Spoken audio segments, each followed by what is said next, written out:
It's always true. The news. Here is an illustrated summary of the news, happenings at home and abroad. The basis of this program is fact that all of us, regardless of our beliefs, can do nothing but profit from a free exchange of ideas. Using that yardstick, now to our story. Hello, ladies and gentlemen, this is the Brock Lawley program. My name is Brock Lawley. I am your fearless host. Ladies and gentlemen, all of the left-wing fit-throwing and the social justice warrior hysterics and everything that's under that tent is but a fart in the hurricane of the electoral election American people will victory at the ballot box. Just remind yourself of that, because let me tell you this, all this kabuki theater, all this stuff is just to demoralize and I mean, look, the culture front, the megaphones of culture influence is what they have. And you know, I mean, the left has to use it. It's often despicable because it just circles the cesspool of slander, libel, and defamation 99% of the time. But nonetheless, that's what we're dealing with. But I'm just reminding you of that. Do not allow yourself to be disheartened. Do not allow yourself. Ladies and gentlemen, Flynn, the victim of political assassination. The writer in TheWeek.com, no conservative, by the way, nor is he a political conservative by any means. And by the way, The Week is not a publication that is conservative. But the author, just looking at the facts, look, what we have is a political assassination by way of the State Department. You have, leaks coming out of that thing like a sieve. Look, the problem that we face is that everything has turned into a massive bureaucracy. And this is like a 50-year endeavor, maybe even longer than that. But all these State Department officials, the CIA, the FBI, I mean, what you forget is a good 60 to 70% of this is just paper-pushing bureaucrats. I mean, they have Harvard degrees and they have, they speak Russian and Mandarin, etc. But they're bureaucrats. Ladies and gentlemen, they're bureaucrats with very, very high security clearance. They have comfortable jobs. They're living in, the Beltway.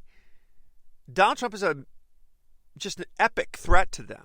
Make no mistake, every single establishment tentacle, every crustified and calcified, what essentially amounts to a kidney stone in the body politic, bureaucrats are threatened by that.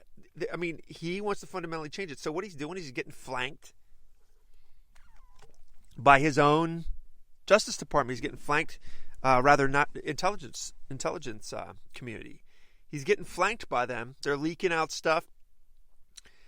Look, I mean, is that necessarily a bad thing? I don't know. I mean, I think that's hugely debatable. I tend to think no, regardless of the political ramifications. For example, I disagree vehemently with the president on Snowden.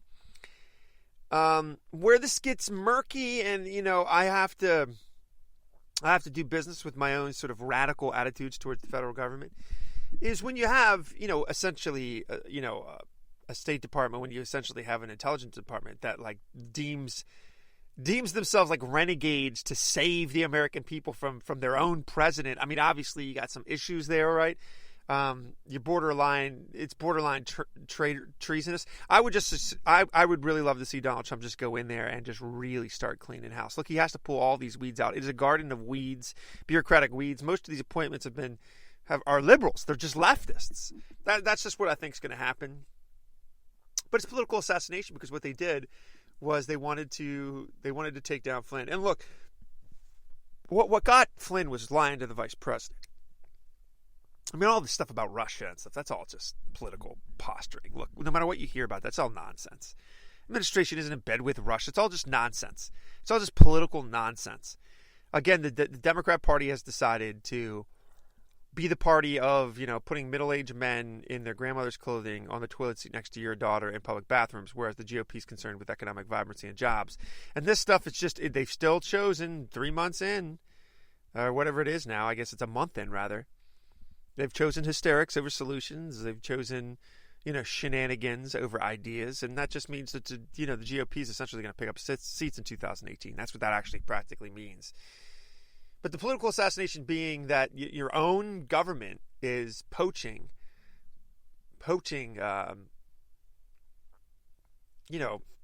American foreign officials. Again, I'm really on the fence with this because I don't trust the federal government. I don't trust it no matter who's in charge of it. That's just my position. These whistleblowers and these leaks and stuff, I like that. I just do.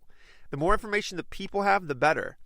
However, this is clearly like cherry picking it for political purposes, so the water just gets muddy. But I suppose the other way to looking at this is the underbelly of that kind of thing when your government becomes so despicable that the American people are never told the truth. I mean, I don't know. It's just a mess.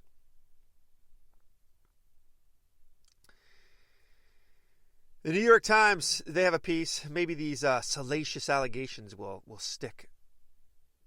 Anonymous officials have quote-unquote evidence of calls between Donald Trump and Russia. I mean, this is the talking point, right? That anonymous sources at the New York Times. I read their quote-unquote editorial pieces, and they're filled with stuff like this. Unnamed sources, anonymous sources. We have people. They prop up. Well, if you went to journalism school, you need to cite things. You need to have some. You need to have some people on the record. They just go around that now so that they can spout their personal opinion in the shadows of editorial writing. And this article, again, an editorial piece, even resurrects like a zombie the scandalous rumor of like peeing on the bed or golden showers with Donald Trump. These people are just so despicable. The New York Times is such a toilet paper of a rag. In more New York Times idiocy, they call the dam crisis, they call that a result of global warming. Sure, ladies and gentlemen, infrastructure has been ignored, and Barack Obama had $1 trillion shovel-ready infrastructure package. You never remember that, right? The media's not telling you that. Obama had $1 trillion. The GOP gave him $1 trillion for infrastructure, and then Barack Obama's like, well, shovel-ready jobs weren't as shovel-ready as I thought. You know why they weren't as shovel-ready as you thought? Because you gave that money to Washington hacks. It was graft. It was greed. You're the party of corruption. I'm so sick of you guys being able to fly under the radar of that. The reason infrastructure sucks, you got 2 infrastructure packages. You got 2 stimulus packages. The GOP gave you a blank check, and what did you do? You propped up your leftist hacks in Washington, D.C. It's exactly what you did.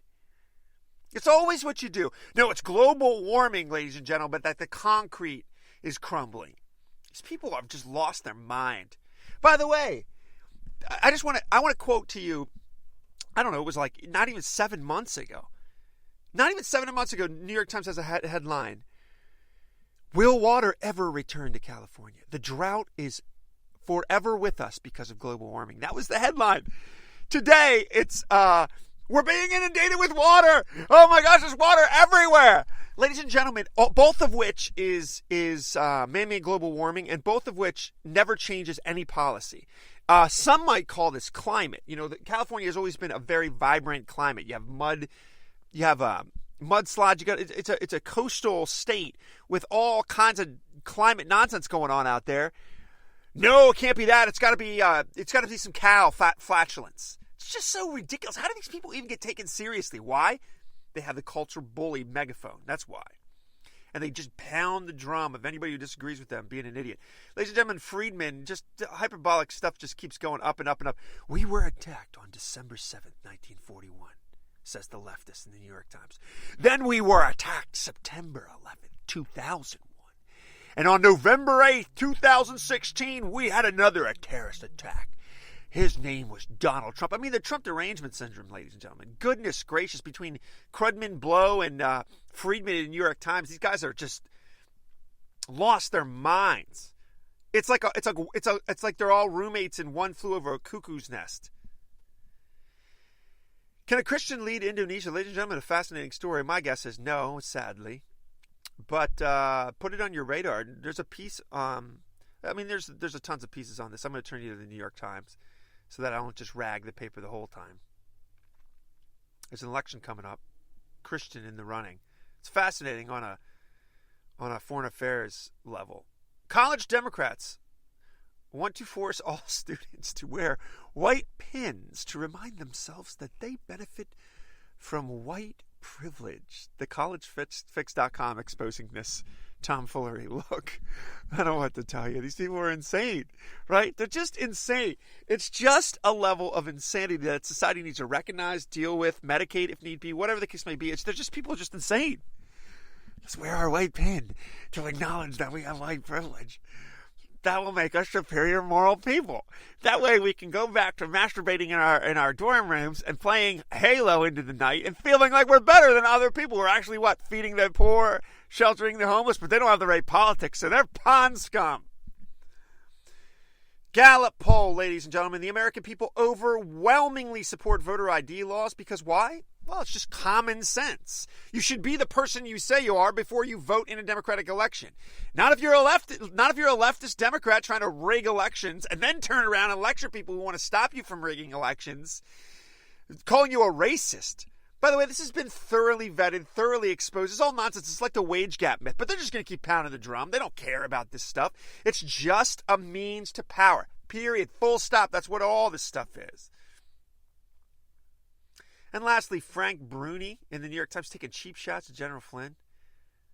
Now, aside from the fact that you read this piece and the dude's just an ignorant, mean, vicious, horrible human being, Flynn served his country honorably for decades, protecting you, serving you, going into hellholes on this planet so you don't have to. And this empty suit, pimple face, pencil pushing hack, elitist hack is cutting into this man. Good Lord. This is hard to take. Boy, is that a jagged pill. Ladies and gentlemen, stand up. Stand up to it. Be people of fortitude, character, and abounding courage. Democrats will regret the power grab.